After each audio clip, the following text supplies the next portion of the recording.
E-waste is becoming the world's fastest domestic waste stream, mainly contributed by high consumption rates of electronic equipment, brief lifespan, and few repair options.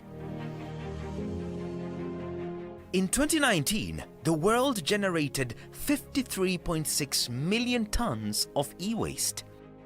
E-waste has immense negative effects on the environment, this influencing climate change. Changing the narrative in Kenya is Waste Electrical and Electronic Equipment Center under the leadership of Bonnie Mbidi that provides e-waste collection, dismantling and automated processing services in Nairobi and other major cities in the country. When we started, there was nobody else was doing electronic waste, and we were doing IT, with our sister organization, Computers for Schools Kenya. So we felt we interacted with technology, but nobody was paying attention to how now that technology is taken care of when it is no longer working. And then that informed us to also do research to understand how to manage the electronics, considering that they have heavy metals, they're very toxic. So it's not only harmful to the environment, but also to human health. So we solve both an environmental problem and also a health problem. So the heavy metals that are found in electronics, which are thousands of them, they cause a lot of different illnesses if they are not properly taken care of. So if they are thrown to the river, whether it's a dump site, they will emit greenhouse gases.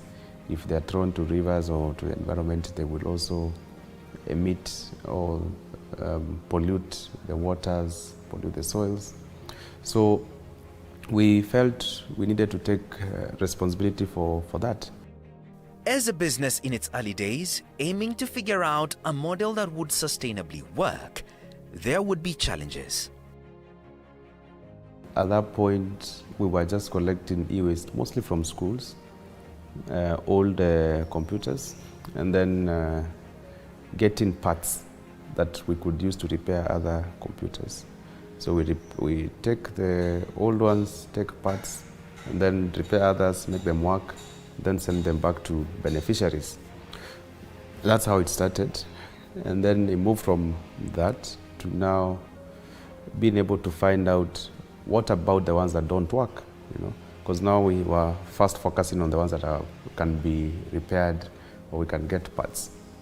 And then slowly started developing partners, both in Kenya and outside Kenya. Most of them are outside Kenya, for us to now understand how to also take care of the problematic fractions and the fractions that we could not need locally.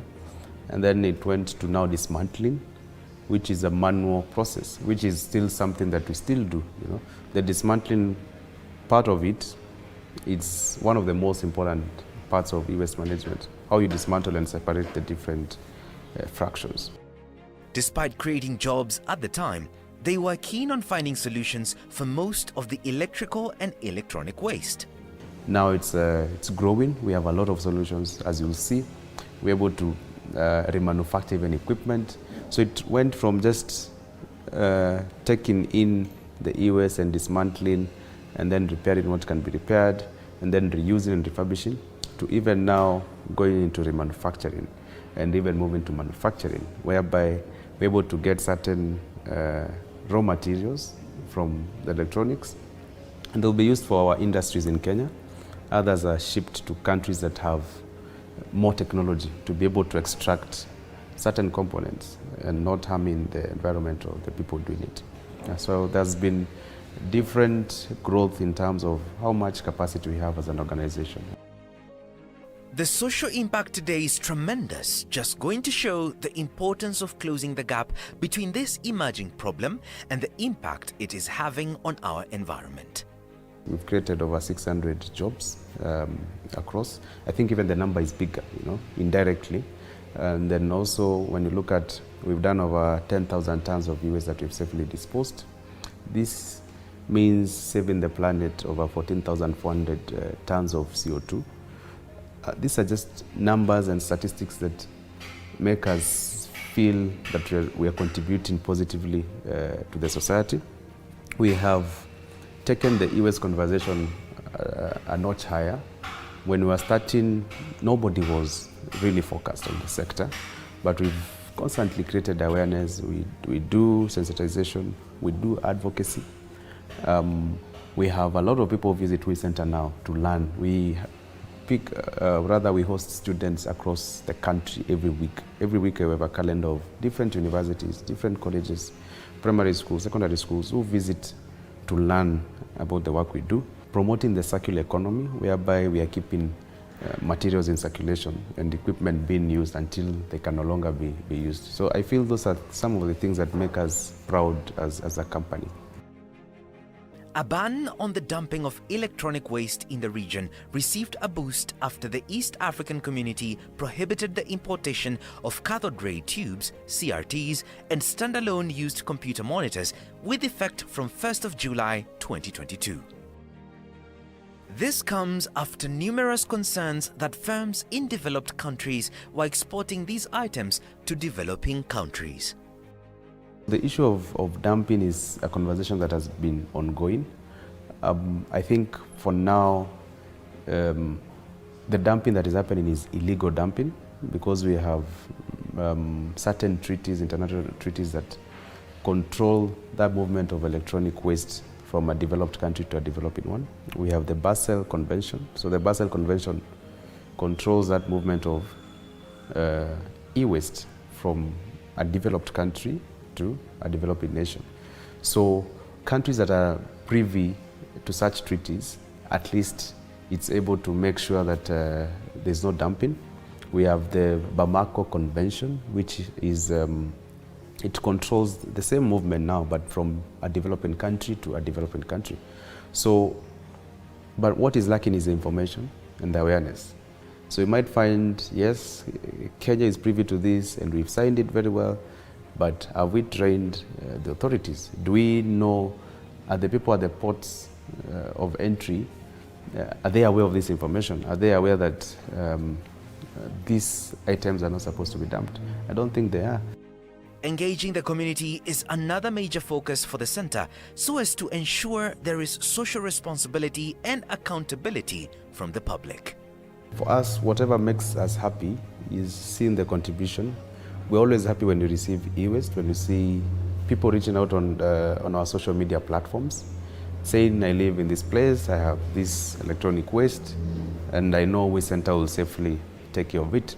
So that has really grown. We have estate drives that we run in Nairobi and other towns, where we go into different estates, put our collection bins and vehicles, then we're able to collect from the communities. So I would say the appreciation that we are getting from the general public is really good, whereby they have confidence in us being able to take care of their e-waste, and they even become our ambassadors. You know, we cannot only be the ones speaking about this. So I am very humbled when I see different people saying on Twitter, on social media, take your e-waste to WEEE Center. Yeah? There is one that I saw, somebody just asked, so where can I dispose my e-waste? Then somebody came and shared all the WEEE Center contacts, said these guys will be able to assist with making sure that it's safely disposed. Bonnie believes that despite the progress they have made thus far, there is still a lot that needs to be done in terms of advocacy and creating more awareness. We still have a bigger population that does not understand the dangers of e-waste. They also do not understand why it is important to take care of e-waste, and they also probably do not know that WEEE Center is there to safely take care of your e-waste. So the awareness, the sensitization is something that is still needed. One of the things that happened, because we've been really engaging the government for a long time in advocacy of all these things, coming up with the proper regulations. So in the CBC curriculum, there is an aspect of environment, yeah, and that aspect of environment, it still has an aspect of e-waste in it. And it's something that we really wanted it to happen the way it has happened, so that people, as they grow, they already grow knowing environment should be properly taken care of, and e-waste for that matter. You don't start converting people when they're adults. Yeah? So that is something that I feel we've made some progress, but we still need to have all stakeholders, and anybody in the value chain of e-waste and electronics being aware. So that's government, importers, transporters of electronics, manufacturers, recyclers. So there's still so much that needs to be done when it comes to awareness. But if you look at it globally, because what we are doing is also related to climate change mitigation. So and circular economy. So there's been now a lot of advocacy and talk about climate change, which also now gives us a good playing field where now you're able to bring in e-waste as part of that conversation. Dumped electrical and electronic waste threatens lives and contributes by large to global warming. In a quest to curb this overarching problem, this is a call to action to the general public and all stakeholders involved to be more responsible towards the environment. If our environment is destroyed, all these other things will not work. So it starts with us taking care of the environment. And then when it comes to us, like things to do with cancer. One of the leading causes of cancer is improper disposal of electronic waste, because you're now exposing people to all these heavy metals. You know? So if we can even tackle that aspect of e-waste management, it means even the country will save a lot of money that we use for cancer treatment. Yeah. So I feel we still need to be more self-conscious. For us as a company, we cannot do everything. So we still need everybody to take responsibility of their waste, including e-waste. We've set up collection centers. We've set up now in Mombasa, Kisumu, Nakuru, Nyeri, and we're setting up others. We've set up drop-off points, like all the Carrefour supermarkets have e-waste bins. We have about 56 or 59 Safaricom shops in the country that have e-waste bins that people can go and dispose, and it will come to WEEE Center. We'll be setting up in other places, but we cannot set up and take the e-waste. So it has to start from the consumer, you know, and even put that responsibility on your vendor, the person who sold you an item. You ask now, when it reaches end of life, is there a way it can be safely managed? That's it for tonight's show. Remember, you can share your thoughts, questions and comments to the SMS line 20316 or WhatsApp on 0786 316 316. Next time on Hitasa. We have educated students here wenye even kwa society watu walikuwa wanaona they have nothing to offer. I want to tell African stories through my artwork. So I try to use some of the symbols and emblems from the past, but with a more modern and contemporary feel.